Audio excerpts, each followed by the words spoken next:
Donc je m'appelle Arnaud Mercier, je suis professeur à l'Institut français de presse à l'université Panthéon-Assas et j'ai créé en 2010 un observatoire du web journalisme, OPSWeb, qui est un programme de recherche qui travaille sur les mutations du journalisme à l'ère numérique. Et c'est à ce titre qu'on m'a d'intervenir sur quelle information journalistique numérique.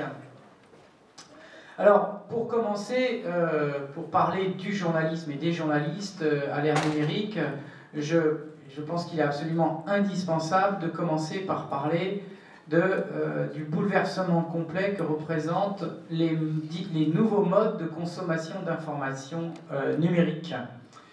Parce que finalement, si on réfléchit sur ce que devient ou doit devenir le journalisme numérique, eh bien, évidemment, il faut bien anticiper sur ce que sont et vont être de plus en plus les pratiques d'information, puisque par définition, les journalistes sont amenés à courir derrière le public et ses nouveaux usages.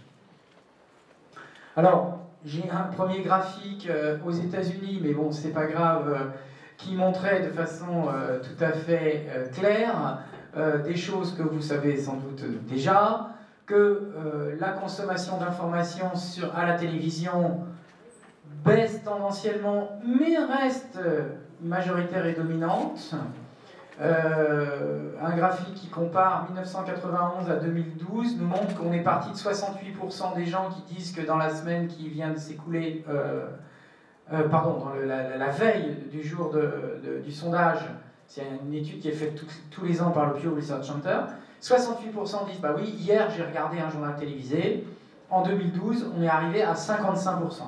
Donc ça baisse, mais ça reste quand même majeur, et ça reste le média dominant aux États-Unis. Lire un journal, 56% en 1991, on est tombé à 29% en 2012. Donc là, évidemment, la presse écrite est en pleine crise, aux États-Unis comme en France, comme partout, vous le savez. La radio baisse également, l'information à la radio, 54% en 1991, 33% en 2012. Donc là aussi, la radio, et notamment chez les jeunes, perd beaucoup de sa puissance de capter l'audience pour l'information. En revanche, à partir de 2004, ils ont ajouté au Pew Research Center l'information en ligne, qui évidemment n'était pas questionnée avant. En 2004, ça donne 24%. En 2012, on en est déjà à 39%. Bref, ça ne cesse d'augmenter. Et ils ont ajouté les mobiles. Et ils ont fait un Any Digital News. Et là, Any Digital News, en 2012, on est déjà à 50%. Et donc, encore 2, 3, 4 ou 5 ans comme ça, et les Any Digital News vont dépasser le journal télévisé comme source d'information majoritaire. Ce qui est également le cas, on retrouve cette tendance en France, mais avec du retard. On a le baromètre annuel, la croix sur les Français et les médias. En général, par quels moyens êtes-vous d'abord informé de l'actualité? 55% des Français répondent la télévision, et arrive en deuxième position désormais Internet avec 22%. Je dirais que 22%, là on est quand même assez loin par rapport aux États-Unis, mais la tendance est la même, la télévision commence à baisser, l'Internet ne cesse de monter. Un jour les courbes se croiseront, à quelle vitesse, ça, on le saura plus tard. J'ajoute que, et c'est bien le problème des mutations du journalisme numérique, que ce phénomène est assez largement générationnel. C'est-à-dire qu'on a des terres de contraste très fortes entre les jeunes et les plus âgés. Et effectivement, on voit qu'il y a des contrastes très forts. La télévision reste pas trop mal partagée globalement, mais quand même les jeunes abandonnent le journal télévisé comme source d'information. Si on reprend le Pew Research Center et l'étude de 2012, 73% des 65 ans et plus vous disent « Ah oui, oui, moi j'ai regardé le journal télévisé hier », 29% des 18-24 ans seulement. Et donc là, la télévision reste un média dominant, massivement dominant, avec une variable d'âge qui est évidente, c'est 29, 41, 47, 57, 65, 73%. Vous voyez, à chaque tranche d'âge, on a toujours un peu plus de gens qui vous disent « Oui, oui, je me suis informé hier par le journal télévisé ». Et le contraste est inversement proportionnel du côté des digitales, puisque 41% des 18-24 ans disent oui, oui, hier je me suis informé avec de l'information digitale, contre 23% des 65 ans et plus. Et là, on a à peu près le même phénomène, si ce n'est que ceux qui s'informent le plus en digital sont ceux qui sont dans les tranches entre 30 et 50 ans, parce qu'effectivement, il y a cette idée que ça recoupe le fait que ce sont aussi les gens qui s'informent le plus, ceux qui sont dans la vie active, et qui s'informent le plus, du coup, en ayant adopté des technologies Internet. Donc on est bien dans une logique progressive de passage générationnel vers des gens qui s'informent, mais qui s'informent autrement, et qui ne reviendront plus jamais, quasiment, aux médias traditionnels tels qu'ils étaient avant. Et l'autre révolution qui est très importante à prendre en compte, que je résume d'une formule que j'utilise souvent, tout un tas de rédactions ont à peine vraiment totalement intégré la révolution du web first. Je dois d'abord me poser la question de qu'est-ce que je publie d'abord en ligne, qu'en fait ils sont en train de s'embourber une deuxième révolution qui arrive conséquemment, qui est celle du mobile first. Parce que là aussi, on a des chiffres de croissance absolument astronomiques qui font que de plus en plus de gens déclarent qu'effectivement, ils se sont informés numériquement sur le support mobile et essentiellement pour l'instant sur le smartphone. Là aussi, j'ai un magnifique slide avec un très beau graphique qui montre par exemple que là, aux États-Unis, le US Mobile Newspaper Audience, donc quelle est l'audience des sites d'information à partir d'un support mobile, ce qu'on peut calculer, progression chez les 18-24 ans entre 2013 et 2014, puisqu'ils ont commencé en 2013 à mettre en place un indicateur, un baromètre annuel qui va devenir donc pérenne, évidemment. Progression de 2013 à 2014, plus 173%. Progression chez les 25-34 ans, plus 82%. Chez les 35-44 ans, plus 88%. Etc., etc. Ça veut dire qu'en fait, on est dans des systèmes où le nombre de gens qui disent consulter régulièrement l'information sur leur support double quasiment d'une année sur l'autre. Donc la véritable révolution copernicienne qui est en cours du point de vue de la consommation de l'information, c'est pas seulement de consommer de l'information numérique, c'est de la consommer sur un support mobile et essentiellement sur son smartphone. Et ça, pour l'instant, beaucoup de rédactions n'ont encore pas du tout intégré la chose. On a fait une étude l'année dernière, par exemple, sur les stratégies éditoriales d'alerte push dans 30 médias français.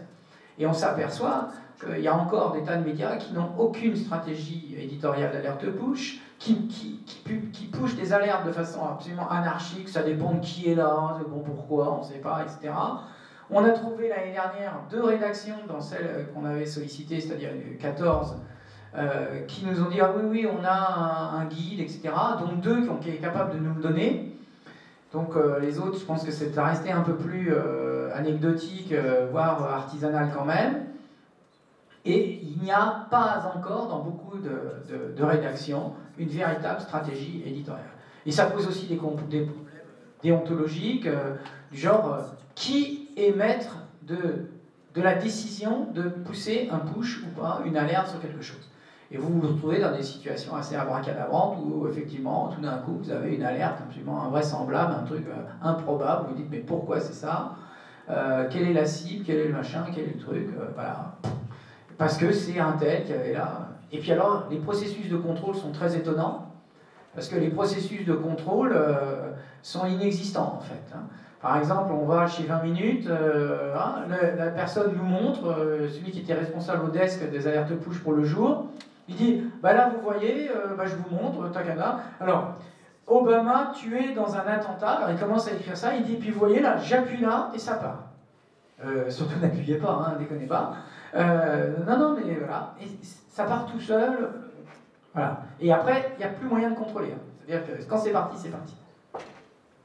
Et quand je dis la révolution mobile first, elle n'est encore pas dans les têtes, on a découvert à l'occasion de cette enquête un truc absolument drôle ou pathétique, ça dépend, vous verrez, chacun jugera. Vous savez que dans les rédactions, il y a quand même, pour beaucoup, une espèce de concours de caserne hein, sur celui qui a, pas la plus grosse, mais celui qui a le premier push. Waouh, on est les premiers, vous avez vu, c'est nous qui avons sorti les premiers, le push sur machin, etc. Donc ça commence à être un petit jeu entre les rédactions, évidemment. On s'abonne aux applis des concurrents, et puis on essaye de regarder qui est le premier à avoir sorti l'alerte push sur le sujet, etc. C'est un peu le succès d'année du scoop. Bon, voilà. En fait, ce qui est pathétique dans l'affaire, c'est que les gens ignorent totalement la manière dont sont publiées ces alertes push. Et en fait, ce qui se passe, c'est que il y a des sociétés comme Captain, qui écrasent le marché en France, qui gèrent ces alertes push. Et en fait, ils gèrent par paquets, et ces paquets, ils sont tout simplement gérés par ordre d'abonnement. Donc, quand vous vous abonnez à l'appli et que vous déclenchez l'alerte push, vous entrez dans un rang qui est celui qui est le énième qui a demandé à être dedans. Et donc, en fait, là où c'est pathétique, c'est que dans beaucoup de rédactions, par définition, comme en plus souvent ils les ont essayé avant même qu'elles soient rendues publiques, les premiers abonnés dans la rédaction, c'est les journalistes eux-mêmes. Et donc, quand ils ont l'impression qu'ils sont sortis les premiers, c'est pas parce qu'ils sont sortis les premiers, c'est parce que chez eux, ils les reçoivent en premier du point de vue de celui qui lance l'alerte, et que, comme par définition, ils n'ont pas été les premiers à être abonnés aux applis des concurrents, ils les reçoivent plus tard que...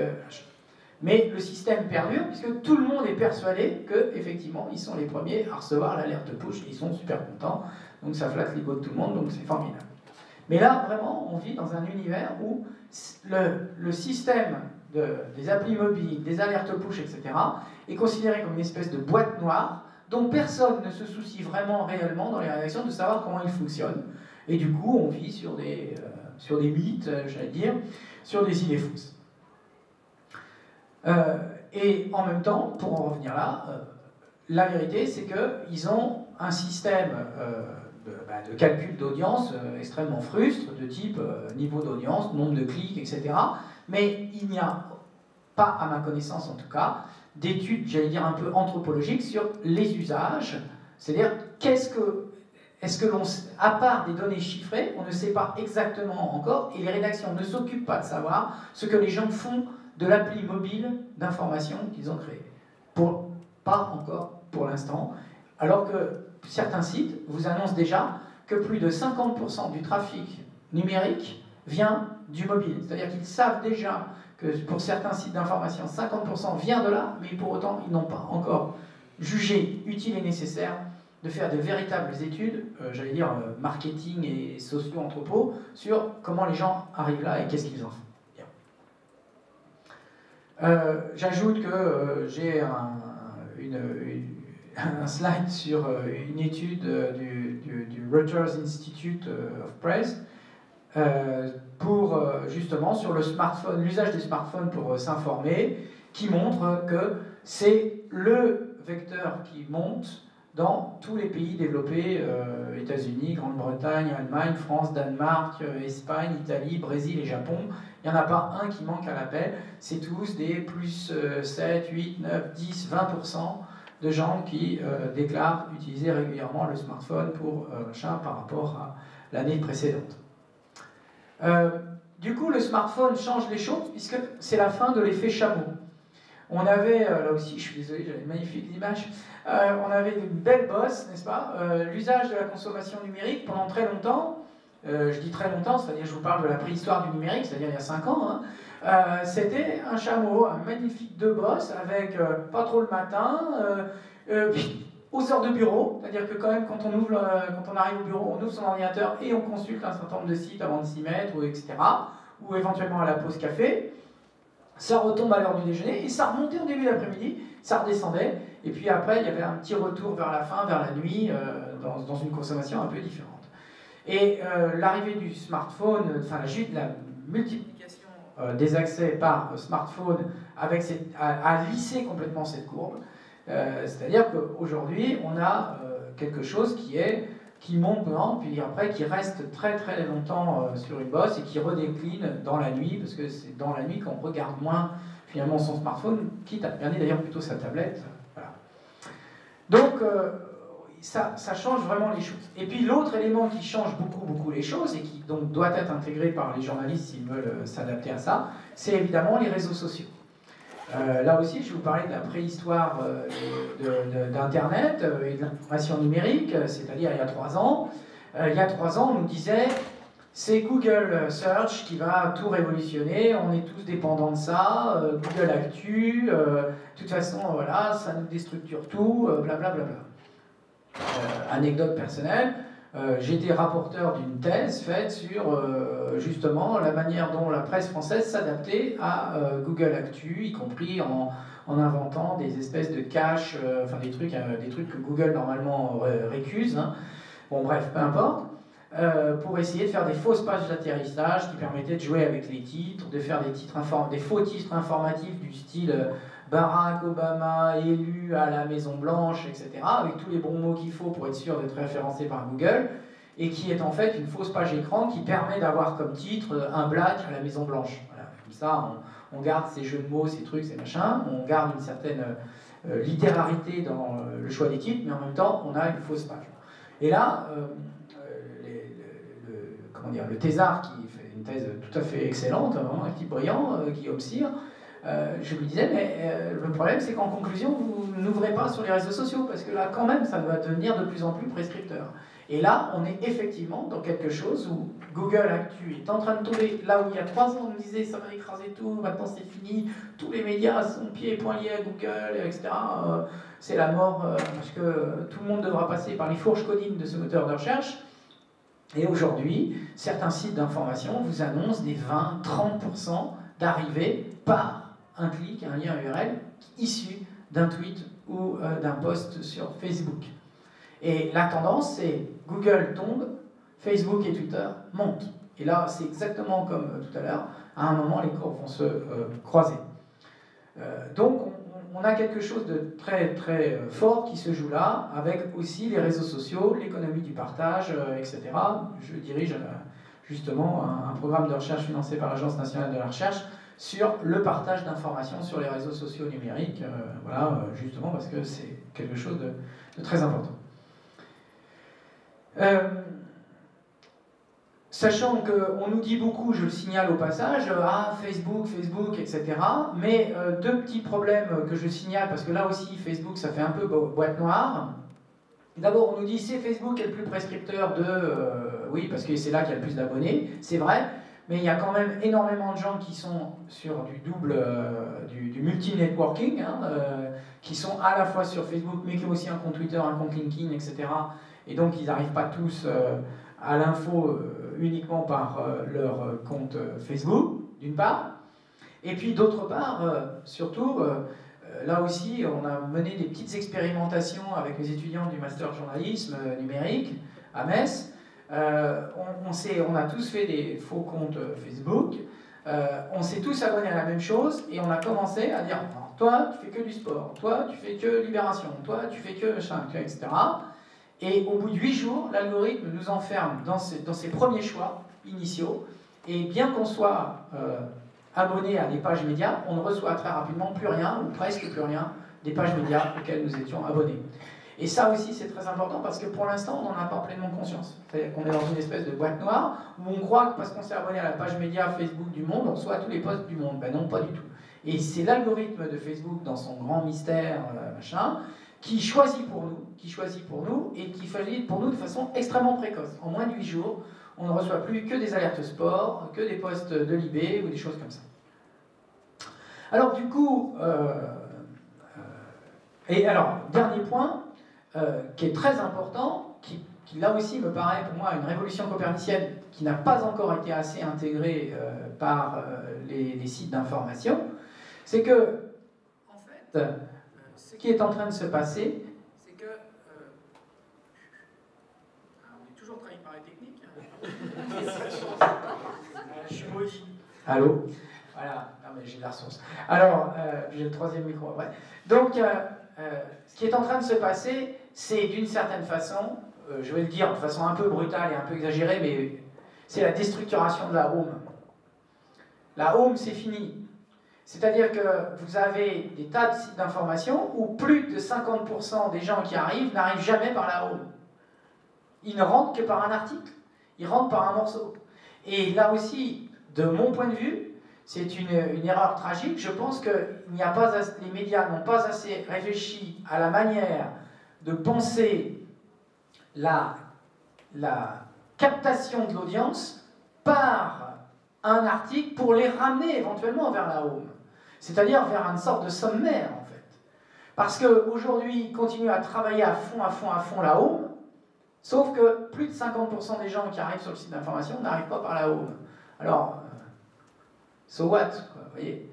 Et il me semble que ce qu'il faut travailler, c'est le design qui entoure la page d'atterrissage par laquelle on arrive sur un clic de recommandation des réseaux sociaux ou autre, de façon à donner envie, à partir de cette page, de revenir éventuellement vers la home, de revenir vers un sommaire. Et pour le dire autrement, je le dis de façon un peu brutale, je pense que toute page devrait être une home. Alors évidemment, on dit comme ça, c'est un paradoxe insoluble, mais ce que je veux dire, c'est si vous n'intégrez pas l'idée que quand vous rentrez dans une page, enfin, pour rentrer sur le site d'information, vous allez rentrer par autre chose que la home, alors vous êtes assez mal. Alors là aussi, on a des statistiques du Reuters Institute for the Press. Vous avez ceux qui arrivent par le site, par la recherche de la marque, genre je vais sur le site du Monde, je vais sur le site, etc. Aux États-Unis, c'est 33%, en Grande-Bretagne, c'est 45%, en Allemagne, c'est 27%, en France, c'est 22%, au Danemark, c'est 46%, en Espagne, c'est 46%, en Italie, c'est 39%, au Brésil, c'est 46%, au Japon, c'est 20%. Et si je reprends les mêmes chiffres par rapport pour arriver par un réseau social, aux États-Unis, c'est 28%, en Grande-Bretagne, c'est 17%, en Allemagne, c'est 15%, en France, c'est 15%, au Danemark, c'est 16%, en Espagne, c'est 38%, en Italie, c'est 34%, au Brésil, c'est 46%. Au Japon, c'est que 12%. Voilà. Donc ça veut dire qu'effectivement, on voit bien qu'en fonction des pays, vous avez des tas de manières de rentrer qui ne sont plus simplement là-haut. Alors, du coup, les journalistes doivent s'adapter à ça. Je l'ai déjà dit quelques mots. Alors, s'adapter à ça, ça veut dire plusieurs choses. D'abord, ça veut dire une chose simple. Certains collègues parlent, et j'entends bien ce qu'ils disent, de changement de paradigme. Hein, cette idée qu'on passe d'un modèle à un autre. Mais le problème, c'est que quand on dit ça, on peut laisser entendre que le problème, c'est l'adaptation des journalistes du modèle, du paradigme journalistique d'aujourd'hui au paradigme journalistique qui est en train de se dessiner avec, comme d'habitude, un effet de tuilage. Il y a la persistance de l'ancien paradigme pendant que l'autre se développe. Oui, mais il y a quand même une réserve à ça. La réserve, c'est que le changement de paradigme ne représente pas une stabilisation, à mon sens, d'un nouveau modèle qui est en train de se dessiner, et une fois qu'il sera stabilisé, on sera cool, on sera tranquille, bon, on en aura bavé un peu en tant que journaliste, mais au moins on a trouvé un nouveau modèle. Le problème, c'est que ce changement de paradigme, c'est pour aller vers un paradigme du changement permanent. Et ça, c'est quelque chose qui est beaucoup plus déstabilisant. C'est pas, avant, pour être bon journaliste, il fallait que je fasse ça, faire ça, ça et ça et ça. Bon, maintenant, ok, je vais savoir faire ça, ça et ça. C'est une substitution de compétences, et puis voilà, et roule ma poule, et après, c'est bon. Le vrai problème, c'est qu'on est dans quelque chose qui est de l'ordre de la fluidité, de la labilité, de la liquidité. Donc, comme dit un collègue, il parle de liquid journalism, hein, un journalisme liquide en liquéfaction, au sens où il n'y a pas de repère, et justement, le problème, c'est que le modèle, c'est celui du changement permanent. Alors, quelques recommandations, si je puis dire, pour essayer de réfléchir à la manière d'adapter le journalisme à toutes ces situations. D'abord, et c'est ce que je préconise dans le cadre de la licence pro devenue master que j'ai créée à Metz de journalisme numérique, que j'ai quitté au mois de juillet parce que j'ai été muté à l'IFP au 1er septembre, c'est d'acquérir ce que j'appelle des agilités numériques.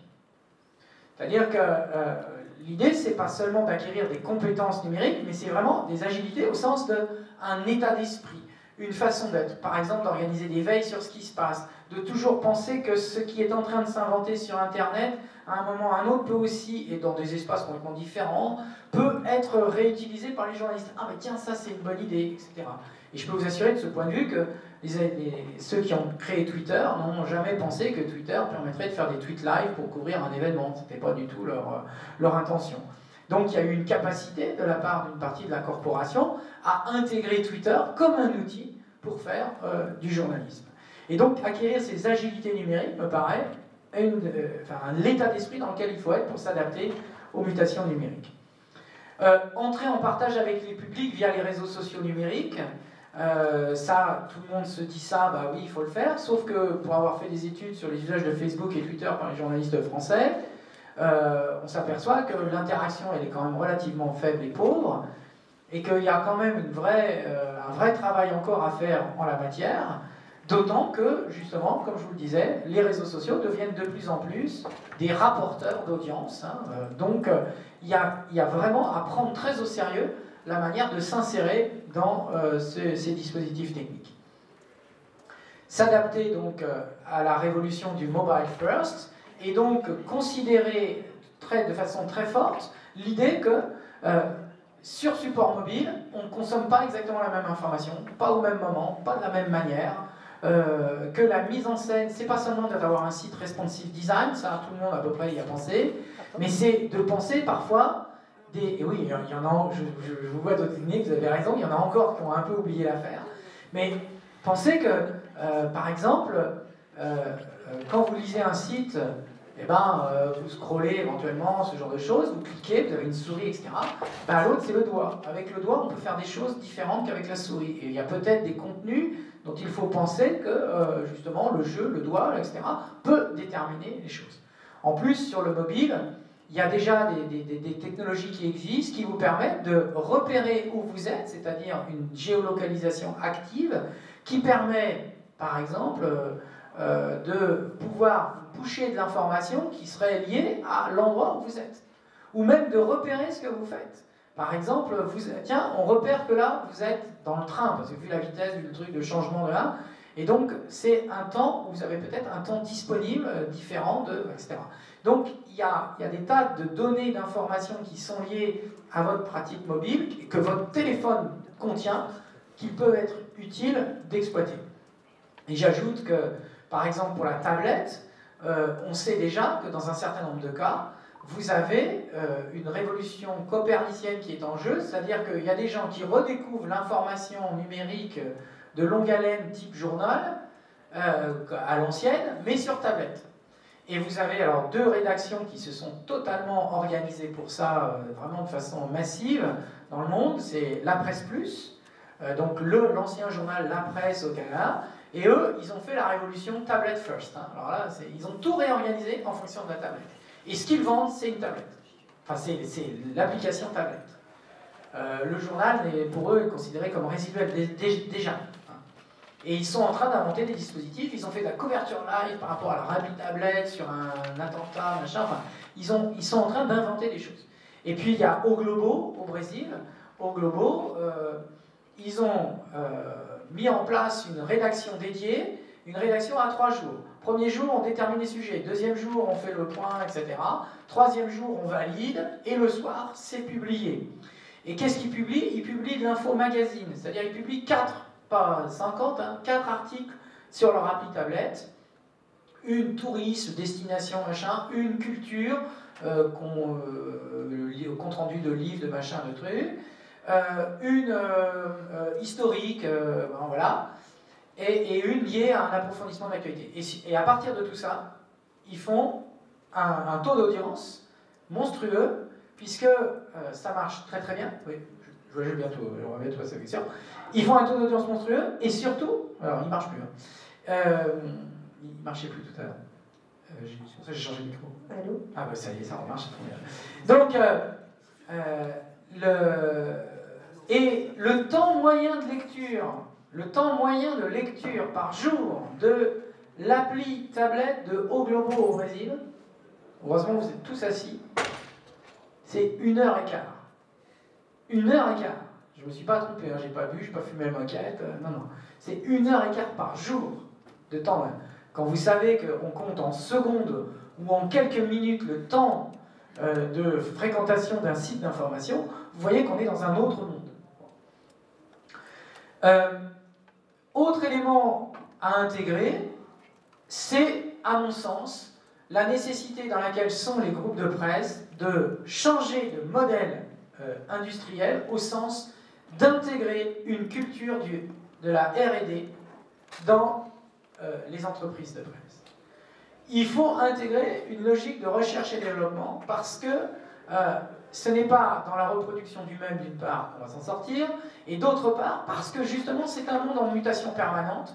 Donc, plutôt que de subir les mutations et d'essayer de courir derrière, il faut au contraire intégrer des logiques de lab, des logiques de recherche et développement, d'implémentation avec des informaticiens, etc., des développeurs, pour créer les choses, pour créer des dynamiques. Évidemment, il y a aussi une autre, j'ai presque fini, une autre dimension, c'est celle des robots journalistes, hein, les fameux algorithmes, dont je pense qu'il ne faut pas a priori se défier du point de vue de la profession de journaliste, parce que si on a une utilisation raisonnée et raisonnable de choses, de ce genre d'outils, ça permet au contraire de décharger les journalistes d'un certain nombre de trucs extrêmement fastidieux. Les cours de la bourse, les résultats sportifs, etc. Des trucs qui sont de l'ordre du recueil, où on se fait bien chier, machin, pour produire à la fin un papier, bon, qui reste un papier certes informatif, mais qui n'a pas révolutionné le journalisme. Eh bien, une bonne intégration des algorithmes au sein de la rédaction peut permettre de... Trois dernières évolutions. Inventer de nouvelles narrations.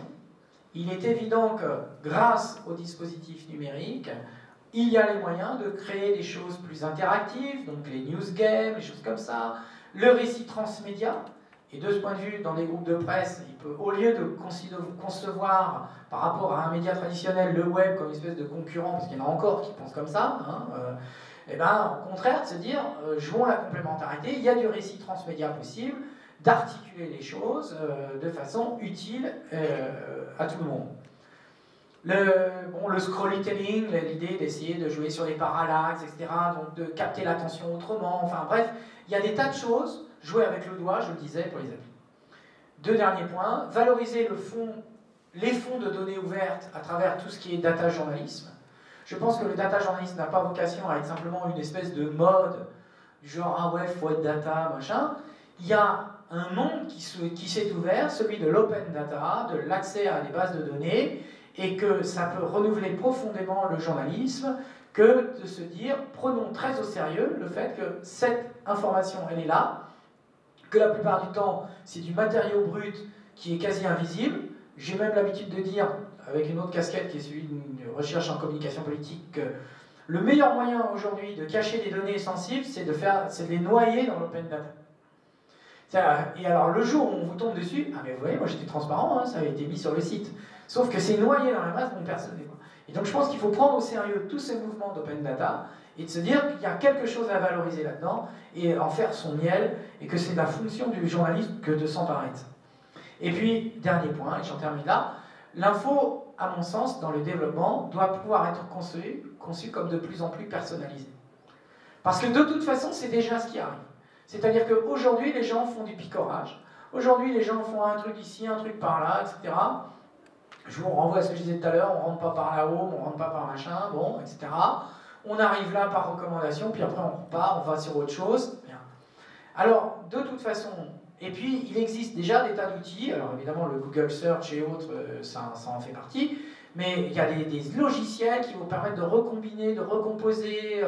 Il y a l'équivalent de Deezer, si vous voulez, pour l'information. Hein. Déjà, ça existe déjà. Aux États-Unis, vous avez un logiciel qui vous permet, vous programmez CBS, CNN, machin, etc. Et vous pouvez composer votre journal télévisé que vous allez disposer en ligne à partir de thématiques, et ils vont vous faire votre sélection, et vous recevez chaque jour le lien URL, votre journal recomposé avec tel extrait du journal télévisé de CNN, de ABC, de NBC, et vous avez composé vous-même votre propre truc. Ouais. Donc de toute façon, on ira de plus en plus vers ça. Et à mon avis, plutôt que la presse, les rédactions subissent ce mouvement de personnalisation de l'accès à l'information, eh bien, ils auraient intérêt, au contraire, à prendre très au sérieux cette demande, qui est de celle d'une personnalisation, et de s'emparer de la chose en disant, ben voilà, on vous offre des dispositifs, choisissez, vous sélectionnez, vous pouvez faire vous-même, combiner, puisque de toute façon, on a renoncé à l'idée que c'est un produit global qui se consomme globalement, puisque on n'en est plus là. La révolution du numérique, c'est une révolution de la personnalisation de l'information. J'en ai terminé, je vous laisse la parole pour quelques questions. Alors, on va faire juste une question parce que... je suis trop long, et puis surtout on démarre en retard avec tous les problèmes. C'est bien, mais j'ai des très cool. Oui, je fais au mieux. S'il y a une question, je vais prendre une question. Oui.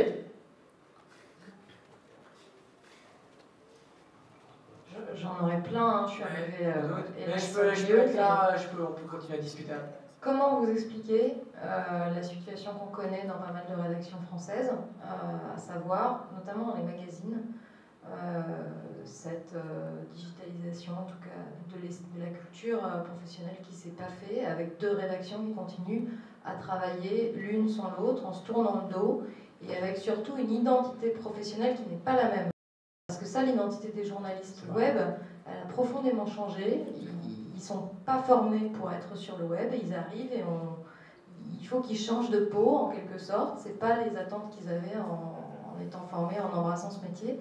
Donc comment vous expliquez? Est-ce que vous pensez que ça va perdurer? Et comment vous voyez l'avenir sur cette question-là? Ouais. Alors c'est pas facile, mais c'est exactement la première étude que j'ai menée sur OpsWeb en 2010, c'était ça. Y compris sur les stratégies d'accompagnement au changement, c'est-à-dire qu'on a fait plusieurs interviews avec des DRH dans les grands groupes de presse pour voir comment ils programmaient la possibilité de passer à autre chose. Et c'est assez pauvre, pour tout vous dire, mais je pense que s'il y a des gens ici, ils savent très bien.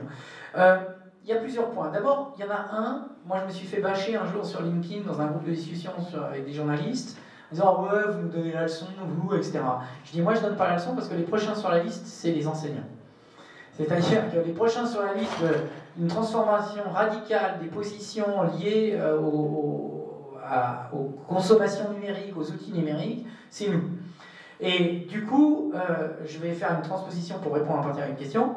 Je tiens à vous rassurer, c'est la même chose à l'université. C'est-à-dire qu'il y a des tas de collègues qui sont absolument réfractaires, etc. Il y a des conflits générationnels.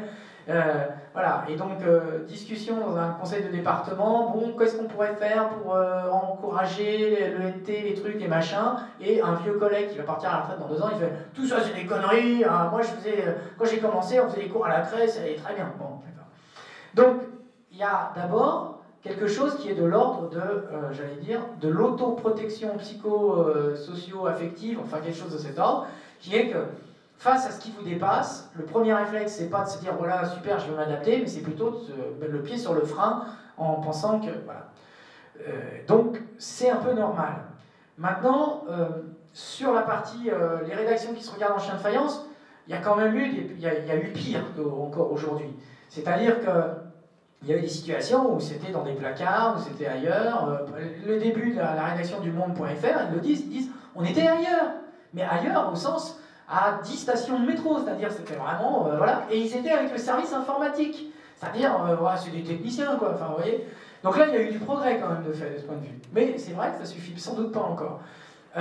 Après, ça dépend, effectivement, je pense que la fonction RH est très importante, et la fonction de direction de rédaction aussi, pour sensibiliser les gens. Mais moi, vu les travaux que j'ai faits sur l'usage des réseaux sociaux par les journalistes, j'ai été repéré par un grand groupe chimique qui m'a demandé de venir faire quelque chose pour convaincre leur service de com de se mettre sur Twitter, etc., et de leur convaincre qu'ils pouvaient toucher aussi les journalistes autrement que par des communiqués de presse. C'est-à-dire que, vous voyez, tout le monde est encore dans la phase où il y a des réticences, il y a des résistances, et c'est un travail d'évangélisateur. Et moi, je dis souvent que je suis un évangélisateur du web, en ce sens-là. Donc, il y a un vrai travail, ça veut dire que c'est quelque chose de proactif. Et par ailleurs, par rapport à ce que vous avez dit sur la formation, je vais abonder dans votre sens avec un bémol. Le bémol, je le dis tout de suite, c'est j'ai créé en 2009 une formation en journalisme entièrement dédiée au numérique et qui ne fait que ça. D'accord ? Et là, j'abonde dans votre sens par contre, ce qui est incroyable, pour avoir participer à des jurys de sélection dans des concours d'écoles de journalisme reconnus, hein, label, machin, tout ça, bon, ou pour avoir eu des échos des collègues qui y participaient, je suis effondré de voir à quel point tout un tas de jeunes qui ont 20 ans, qui veulent devenir journalistes et qui vont dans ces écoles, se disent « Ah non, mais attendez, hein, moi c'est pour être journaliste politique au Monde ou pour être machin, grand reporter, je sais pas quoi, et non, ça, moi, je ne touche pas à ça. Non, mais c'est pas noble. » Alors que nous, on recrute justement des gens qui se font pas une haute idée du journalisme, qui se font une idée de... Parce que justement, c'est affiché dessus, c'est numérique, machin, dans les dossiers de candidature, il y a c'est quoi votre compte Twitter, c'est quoi votre truc, c'est quoi machin, c'est quoi pour vous, enfin bref. Donc il y a des tas de questions qui orientent très clairement sur, en gros, si vous êtes un peu geek, ça serait mieux quand même. Voilà. Et donc du coup, ils mettent la main à la pâte, ça leur pose aucun problème. Moi, je leur dis, voilà, on essuie les plâtres, on va bricoler, machin. J'ai créé un cours de drone journalisme, alors on essaye, on se fait des trucs, on a acheté 3 drones, enfin, on bidouille, voilà. Eh ben, je pense que c'est l'éloge du bidouillage. Mais c'est vrai que pour certains, journaliste, c'est noble, c'est machin, c'est truc. Donc il y a une haute idée d'eux, il y a une sorte d'univers de référence qui est Tintin reporter puissance 10. Et du coup, la bidouille, le machin, c'est pas possible. Et pour finir, et j'en termine là, je pense que ça passe aussi par quelque chose qui est de l'ordre dans les formations et après dans les rédactions et autres, de l'ordre de la socialisation, c'est ce qui se passe un peu ici d'une certaine façon, la socialisation à le contact des journalistes avec des gens qui sont dans un autre univers, qui sont des développeurs, des codeurs, etc. Voilà pourquoi moi par exemple dans mon master, il y a une initiation au code, on ne prétend pas faire des codeurs, c'est pas le problème, mais par contre il faut qu'ils soient capables après d'entrer en discussion avec des codeurs en comprenant un peu de quoi ils parlent. Vous voyez, c'est juste un problème d'alphabétisation. C'est pas de devenir codeur, mais c'est au moins de comprendre. Et c'est de pouvoir, et c'est d'apprendre le travail collaboratif, du coup. Et de ce point de vue, et j'en termine là, dans les paradigmes traditionnels du journalisme, eh ben, vous aviez, les journalistes n'ont jamais été tout seuls. Ils avaient des relations avec, alors le SR, c'est un journalisme, mais enfin, c'était une fonction un peu spéciale. Et puis après, vous aviez, si vous prenez à l'ancienne, les ouvriers typographes, enfin, que sais-je encore. Il y a toujours eu des liens avec des métiers qui n'étaient pas le métier de journaliste, celui qui rédige, etc. Eh bien, c'est la même chose aujourd'hui, et là, effectivement, les entreprises de presse sont extrêmement coupables, parce qu'elles continuent à soit déléguer à l'extérieur, soit considérer que l'informatique, c'est l'informatique, donc c'est de la technique, alors que ce qu'ils devraient encourager, c'est au dialogue entre les journalistes et cet univers qui désormais tourne autour, et qu'il faut, c'est apprendre à un nouvel écosystème relationnel des journalistes pour mieux les insérer dans l'univers numérique. Voilà. Bon, merci beaucoup. Alors, excusez-nous pour les petits problèmes techniques, ça arrive en fin de journée. Voilà. C'est mieux, comme ça vous avez eu un petit peu plus de temps.